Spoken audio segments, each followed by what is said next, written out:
পটুয়াখালীর কলাপাড়া উপজেলার ধানখালীতে প্রথম ফেজে নির্মাণ করা হয় পায়রা ১৩২০ মেগাওয়াট ক্ষমতা সম্পন্ন কয়লা ভিত্তিক তাপবিদ্যুৎ কেন্দ্র। চলতি বছরের ৩ মার্চ প্রধানমন্ত্রী শেখ হাসিনা বিদ্যুৎ কেন্দ্রটি উদ্বোধন করেন। উদ্বোধনের পর থেকে বরিশাল ও খুলনা অঞ্চলে বিদ্যুৎ সরবরাহ শুরু করছে, কিন্তু সঞ্চালন লাইনের কাজ পুরোপুরি শেষ না হওয়ায় উদ্বোধনের ৮ মাস পার হলেও জাতীয় গ্রিডে বিদ্যুৎ সরবরাহ করতে পারেনি।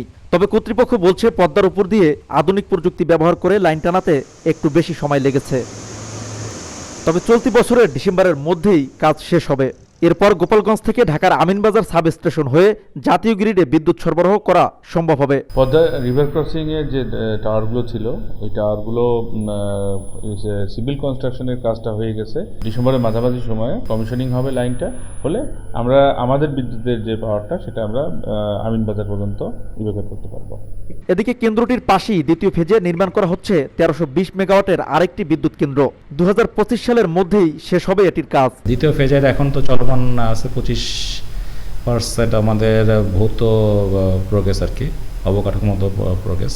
তো এটা আশা করতেছি আমরা ২৪-এর নাগাদ পেয়ে যাবো আর কি। ৩,৫০০ মেগাওয়াট আশা করতেছি আমরা ২৫ সালের ভিতরে পেয়ে যাব। তাপবিদ্যুতে উৎপাদন খরচ কম হয় চলতি বছরের এপ্রিল থেকে মানুষ সাশ্রয়ী মূল্যে বিদ্যুৎ পাচ্ছেন বলে জানান বাংলাদেশ চায়না পাওয়ার কোম্পানি লিমিটেডের শীর্ষ কর্মকর্তা।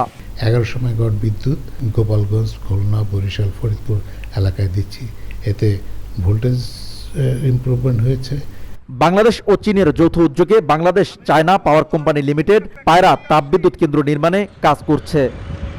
এখানকার বিদ্যুৎ দিয়ে শুধু দক্ষিণ অঞ্চল নয়, বাংলাদেশের বিদ্যুতের বিপুল চাহিদার ১/১০ পূরণ হবে। বিশেষ করে পদ্মা সেতু চালুর পর দক্ষিণ অঞ্চলে শিল্প কারখানা ও উন্নয়নে যে আশা করা হচ্ছে, সেখানে বিদ্যুৎ সরবরাহে গুরুত্বপূর্ণ ভূমিকা রাখবে এই বিদ্যুৎ কেন্দ্রটি। শিকদার জাবির হোসেন, সময় সংবাদ, পটুয়াখালী।